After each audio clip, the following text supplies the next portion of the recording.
दोस्तों, आज जिस कहानी पर हम बात करने वाले हैं वो सिर्फ एक प्रेशियस मेटल की नहीं, बल्कि पावर, कंट्रोल और ग्लोबल गेम की। कल तक हमारे लिए सिल्वर यानी चांदी बस एक चमकती हुई धातु थी। कभी गहनों में इस्तेमाल होती तो कभी पूजा में और कभी कभार इंडस्ट्रीज में। लेकिन अब तस्वीर पूरी तरह से बदल चुकी है। दोस्तों, एक झटके में एक ऐसा धमाका हुआ जिससे पूरी दुनिया के बाजार सकते में आ गए।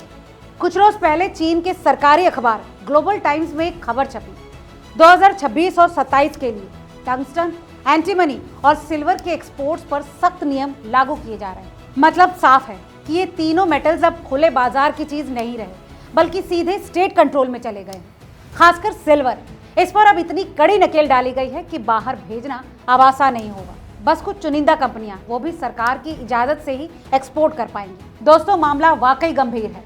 चीन दुनिया का सबसे बड़ा सिल्वर प्रोड्यूसर है। 2025 के आंकड़ों के हिसाब से मेक्सिको पहले नंबर पर है, करीब 6300 टन के साथ, और चीन लगभग 3300 टन के साथ दूसरे नंबर पर। यानी ग्लोबल सप्लाई का बड़ा हिस्सा चीन के हाथ में है। जैसे ही ये खबर आई, दुनिया की बड़ी बड़ी हस्तियां भी हरकत में आ गई। एलॉन मस्क ने एक पोस्ट रीट्वीट करते हुए लिखा, this is not good, silver is needed in many industrial processes. जब दुनिया का सबसे बड़ा टेक विजनरी चिंता जताए तो समझ लीजिए कि मामला गंभीर है।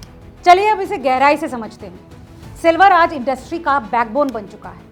सोलर पैनल हो या इलेक्ट्रिक व्हीकल्स, बैटरियां, एआई चिप्स, सेमीकंडक्टर्स, 5G, हर हाईटेक सेक्टर में सिल्वर घुला हुआ है। और जानते हैं सबसे मजेदार बात क्या है? कि इन सभी सेक्टर्स का सबसे बड़ा मैन्युफैक्चरर खुद चीन है।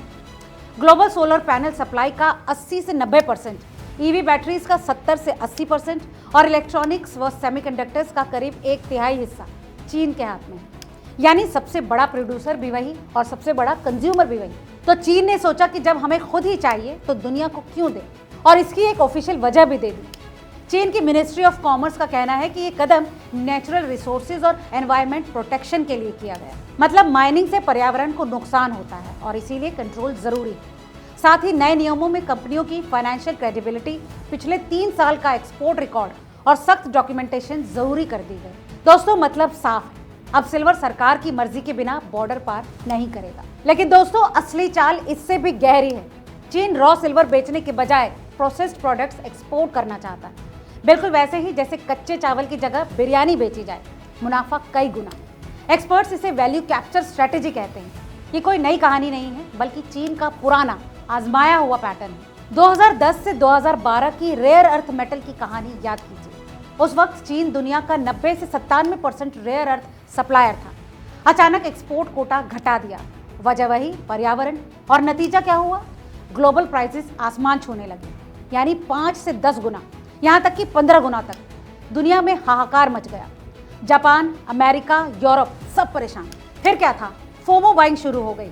नई माइंस खुली और ऑस्ट्रेलिया और अमेरिका में भी भारी निवेश हुआ। वहीं जापान ने रिसाइकलिंग टेक्नोलॉजी पर काम शुरू किया। जैसे ही बाकी दुनिया ने विकल्प तैयार करने शुरू कर दिए, चीन ने अचानक सप्लाई खोली। इसके बाद मार्केट में बाढ़ आ गई। प्राइसेस 60 से 80% तक गिर गए। नई कंपनियां बर्बाद हो गई। मॉलिकॉप जैसी फर्म्स दिवालिया हो गई। मगर दोस्तों, इसके बाद मामला WTO में गया। चीन को हार माननी पड़ी और कोटा हटाना पड़ा। और अब बिल्कुल वही स्क्रिप्ट सिल्वर में दोहराई जा रही है। पहले सप्लाई टाइट कर दो, दाम चढ़ाओ, दुनिया को डराओ, फिर जब सब इन्वेस्ट कर लें, सप्लाई खोलो और बबल फोड़ दो। दोस्तों, इसके पीछे की स्ट्रैटेजी समझिए। चीन डायरेक्ट प्राइसेस कंट्रोल नहीं करता, वो पूरा का पूरा साइकिल कंट्रोल करता है। अभी सिल्वर के दाम रिकॉर्ड हाई पर है। ट्रेडर्स जोश में हैं, लेकिन रिटेल इन्वेस्टर्स असमंजस में हैं। तो दोस्तों, सीधी सीधी बॉटम लाइन ये है कि फोमो से बचिए। सिल्वर गोल्ड नहीं है। गोल्ड में पैसा डालिए और चैन से सो जाइए। पीढ़ियों तक वैल्यू रहती है। सिल्वर इंडस्ट्रियल डिमांड पर चलता है और इसमें मैनिपुलेशन आसान है। अगर ट्रेड करना है तो शॉर्ट टर्म करो, मुनाफा मिला और निकल जाओ। 2 से 5 साल की लॉन्ग टर्म होल्डिंग खतरनाक हो सकती है, क्योंकि जब चीन ने सप्लाई खोली तो गिरावट बहुत बेरहम होगी। दोस्तों, अब आप बताइए, आपको क्या लगता है? सिल्वर अभी और ऊपर जाएगा या फिर क्रैश की तैयारी चल रही है? क्या आपने भी सिल्वर में निवेश किया है? कमेंट करके जरूर बताएं। और हाँ, वीडियो पसंद आया हो तो इसे लाइक और शेयर करना ना भूलें।